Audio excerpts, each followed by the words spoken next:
23 سال حضور کو وقت ملا، مختصر وقت ظاہراً تبلیغ کرنے کے لیے، پوری دنیا میں دین بھی پھیلانا ہے۔ گھر میں 11 ازواج ہیں، 4 بیٹیاں ہیں، ان کی اولادیں، سارے کام کاج بھی دیکھنے ہیں۔ لیکن سیدہ طیبہ طاہرہ حضرت عائشہ صدیقہ رضی اللہ تعالیٰ عنہ فرماتی ہیں سارا دن تبلیغ کرتے، ہر غلام کے دکھ سنتے، گھر میں آتے تو اپنے گھر والوں کا خیال کرتے، کام میں ہمارا ہاتھ بٹاتے۔ قربان جاؤں، کہتی ہیں زمانہ سارا سو جاتا لیکن آمنہ کے لال مصلی بچھا لیتے۔ دنیا سو گئی، ساری سب سو گئے، جو خدام تھے، وہ جو غلام تھے، وہ سو گئے۔ صحیح مسلم میں لفظ ملیں گے، سیدہ پاک فرماتی ہیں او میرے نبی کے غلاموں، میں نے یہ رنگ بھی دیکھا ہے کہ حضور نے اتنا کھڑے رہے، اتنا قیام کیا، اتنا قیام کیا کہ مقدس پیروں میں ورم آ گئے، سوج گئے پیر۔ ہم سیر کرنے گئے تو تھک گئے، بات الگ ہے، لیکن عبادت میں یہ بھی تو مسلم شریف ہے نا، یہ بھی تو دین ہے نا، یہ بھی تو حضور کی سنت ہے، یہ بھی تو وہ چیز ہے جو کریم کی آنکھوں کی ٹھنڈک ہے۔ سیدہ فرماتی ہیں پیروں میں ورم آ گئے، اور ساری رات ہی حضور نے نماز پڑھی اور ایک ہی آیت بار بار دہرائی۔ مسجد نبوی میں بلال حبشی نے فجر کی اذان دے دی اور حضور ابھی مصلی پہ تھے۔ کریم فارغ ہوئے، میں نے عرض کی یا رسول اللہ صلی اللہ علیہ وسلم، آپ کے تو صدقے اللہ اگلے پچھلوں کے گناہ معاف کرے گا، تو آپ اتنی آہوزاری کیوں فرماتے ہیں؟ آپ تو شفیع ہیں، آپ تو انبیاء کے امام ہیں۔ تو حضور نے فرمایا عائشہ تم نے گنوایا ہے نا میرے اللہ کی مجھ پر کتنی رحمت ہے، افلا اکون عبدا شکورا، فرمایا اگر اس نے اتنی نعمتیں دی ہیں تو کیا میں اس کا شکر گزار بندہ نہ بنوں؟ میں شکر گزار بندہ نہ بنوں اس کا؟ پھر اگر اتنی نعمتیں اس نے دی ہیں، مجھے اتنا نوازا ہے، تو پھر میں اس کے سامنے سجدے نہ کروں؟ او میرے بھائی، بڑے قابل فخر لوگ ہیں ہم کہ ہم نبی پاک کے غلام ہیں، ہم قابل فخر ہیں کہ نبی کریم کے غلام ہیں۔ کیا کبھی اس غلامی کے شکرانے میں بھی 2 نفل پڑھے کہ یا اللہ تیرا شکر ہے تو نے ہمیں حضور کا غلام بنایا ہے؟ یاد رکھیں کہ اپنی روحانی زندگی کو آباد کریں، استغفار پڑھیں، تسبیحات کریں، کچھ چھوٹے چھوٹے اعمال ہیں ان کو اپنی زندگی میں حصہ بنائیں۔ ترمذی شریف میں حدیث ہے، نبی پاک صلی اللہ علیہ وسلم نے فرمایا 3 مرتبہ صبح، 3 مرتبہ شام، اعوذ باللہ السمیع العلیم 3 دفعہ یہ پڑھو، اور 1 دفعہ سورۃ حشر کی آخری 3 آیات، هو اللہ الذی لا الہ الا هو عالم الغیب والشہادۃ هو الرحمن الرحیم۔ اعوذ باللہ من الشیطان الرجیم ہے نا، اس کو پڑھنا ہے اعوذ باللہ السمیع العلیم من الشیطان الرجیم، فرمایا 3 دفعہ اس کو پڑھو اور 1 دفعہ سورہ حشر کی 3 آیتیں، 1 دفعہ صبح اور 1 دفعہ شام۔ صبح کیا ہے، شام کیا ہے؟ تو اعلیٰ حضرت بریلوی فرماتے ہیں صبح سے مراد ہے آدھی رات ڈھلنے سے لے کر سورج نکلنے تک، آدھی رات ڈھلنے سے لے کر یعنی تہجد کا ٹائم سے لے کر سورج اور شام کیا ہے، دوپہر ڈھلنے سے لے کر مغرب کی اذان تک، یہ شام ہے۔ اب سن لیں، یہ ترمذی کی حدیث ہے سیاستہ کی، نبی پاک نے فرمایا جس نے 3 مرتبہ اعوذ باللہ پڑھی اور 1 بار سورہ حشر کی آخری 3 آیتیں پڑھی، 1 دفعہ صبح پڑھے، 1 دفعہ شام پڑھے، نبی کریم علیہ السلام فرماتے ہیں اگر صبح پڑھے گا تو 70,000 فرشتے شام تک، اور اگر شام کو پڑھے گا تو 70,000 فرشتے صبح تک پڑھنے والے بندے کی مغفرت کی دعا مانگتے رہیں گے۔ چلے میں تو اس بات پہ بھی بڑا راضی ہوں کہ پہلی دفعہ اہل سنت میں ایسا ہو رہا ہے کہ وظیفہ ملنے پر لوگ نعرے لگا رہے ہیں، ورنہ وظیفہ بتائیں تو کہنے میں بھی پڑھیں گے پر کوئی تویز بھی لکھ چھڑو ماڑا گیا۔ ایک صاحب آئے مجھے کہنے لگے جی برکت کوئی نہیں، غربت بڑی ہے، میں نے کہا سورۃ واقعہ پڑھا کر، کہتے پیر صاحب تھوڑی تکلیف کرو کو مینوں تویز بھی کر دیو۔ میں نے اسے کہا خدا کے بندے میں تویز دوں گا پتہ نہیں کام بنے گا نہیں بنے گا، سورۃ واقعہ پڑھ، یہ وہ تویز ہے جو مدینے والے رسول نے عطا فرمایا ہے کہ سورۃ واقعہ پڑھو تمہیں کبھی فاقہ نہیں آئے گا۔ تو وظائف پڑھیں، عبادات کریں، تیاری کریں، کچھ نیک اعمال بچائیں ایسے جن کا ہمیں پتہ ہو، جو ہمارے رب کو پتہ ہو۔ حضرت عبداللہ ابن عمر رضی اللہ تعالیٰ عنہ حضرت عمر کے صاحبزادے، مکہ مکرمہ میں ان کی قبر ہے۔ میں نے جب انہیں پڑھا تو مجھے ان سے بڑا پیار ہو گیا۔ لیکن آپ کو پتہ ہے وہاں جا کے کسی شخص کا مزار تلاش کرنا یا پوچھنا ایک مشکل کام ہوتا ہے. تو ایک دفعہ میں مکہ شریف میں حاضر تھا. ایک گاڑی والا ڈرائیور مجھے کہنے لگا کہ مولانا میں آپ کو جانتا ہوں, مجھے آپ سے محبت ہے, ایک بات بتاؤں آپ کو. میں نے کہا بتاؤ. کہنے لگے حضرت عبداللہ ابن عمر کی قبر دیکھنی ہے. میں نے کہا یہ تو نہیں کہہ رہا, یہ کسی نے بندوبست کرایا ہے, یہ اللہ نے تیرے دل میں بات ڈالی ہے, تو ہو گیا تو لے چل مجھے. حضرت عبداللہ ابن عمر کو نبی پاک نے فرمایا تھا راجل صالح, یہ نیک بندہ ہے, یہ متقی آدمی.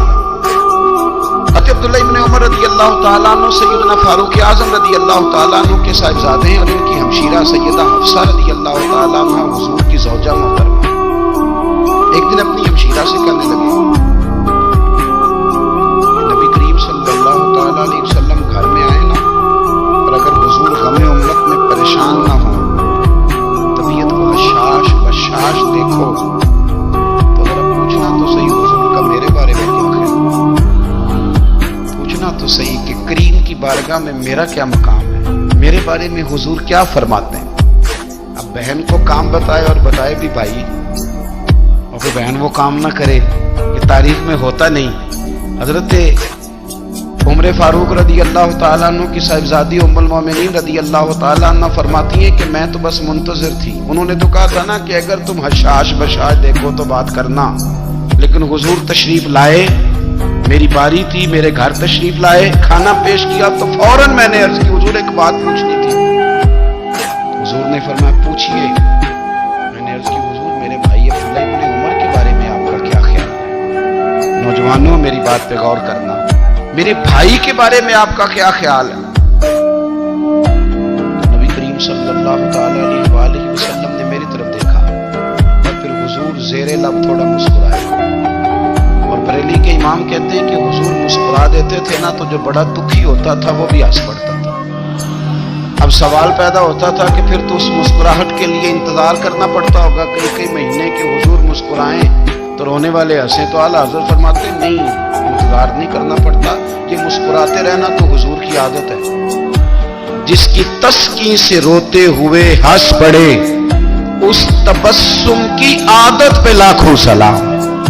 یعنی یہ تو عادت ہے حضور کی مسکراتے رہنا, اس کے لیے انتظار نہیں کرنا پڑتا. بھائیو آپ خیال رکھیں گے, غور کریں گے. حضرت عبداللہ ابن عمر رضی اللہ تعالیٰ عنہ کے بارے میں پوچھا, سیدہ فرماتی ہیں کہ نبی کریم صلی اللہ تعالیٰ علیہ وسلم نے زیر لب مسکرائے اور فرمایا حفصہ تیرا بھائی ہے تو اچھا, لیکن میں نے سنا ہے عشاء کی نماز پڑھتا ہے تو فجر تک سویا ہی رہتا ہے. او نوجوانوں, 10 بجے تک سونے کی بات نہیں ہوئی, 9 بجے تک سونے کی بات نہیں ہوئی, 11 بجے اٹھنے کی بات نہیں. حضور فرمانے لگے میں نے سنا ہے کہ عشاء کی نماز پڑھ کے سو جاتا ہے اور فجر تک سویا ہی رہتا ہے, اسے چاہیے کہ تہجد کے وقت اٹھا کرے, اللہ کی بارگاہ میں حاضر ہوا کرے, آہوزاری کرے, سجدے کرے, عبادت کرے. اٹھتا ہے اور فجر میں جا کے اٹھتا ہے. جناب حفصہ رضی اللہ تعالیٰ عنہ کہتی ہے میں نے جناب عبداللہ ابن عمر کو پیغام دیا اور میں نے کہا میرے جوان بھائی سن, نبی پاک نے فرمایا ہے تو اچھا پر تہجد میں نہیں اٹھتا, نفل نہیں پڑھتا. او میری ملت کے جوانوں, مزہ نہیں آ جاتا جب ساری دنیا سوئی ہو, ساری دنیا, اور بستر بھی گرم ہو اور نیند بھی پورا غلبہ کر رہی ہو, اور اچانک گھنٹی بجے دماغ میں, آنکھ کھلے, گھڑی پہ نظر پڑے, 3:30 4 بجے کا پیغام گھڑی بتائے, اور کوئی چڑھتی جوانی والا اٹھ کے وضو کرے, اور جب وہ مصلی کھول کے بچھائے تو مدینے والے محبوب کہتے ہیں کہ ہر نماز پہ رب ثواب دیتا ہے, اور جو اٹھ کے تہجد کی نماز پڑھے اسے دیکھ کے تو رب مسکراتا ہے. جو اس کی شان کے لائق ہے, جو اس کی شان کے لائق, وہ مسکراتا ہے, خوش ہوتا ہے کہ میرا بندہ تہجد میں اٹھ گیا, وہ مسکراتا ہے. کاش ہماری صبح کبھی اپنے مالک کے نام ہو جائے. کاش کہ صبح حضرت ابو الحسن رحمۃ اللہ تعالی علیہ حضرت معاذ ابن جبل رضی اللہ تعالیٰ عنہ کے پاس بیٹھا کرتے تھے. فرماتے ہیں ان سے جو پیار بڑھا تو پھر میرا مصلی سے بھی بڑھا.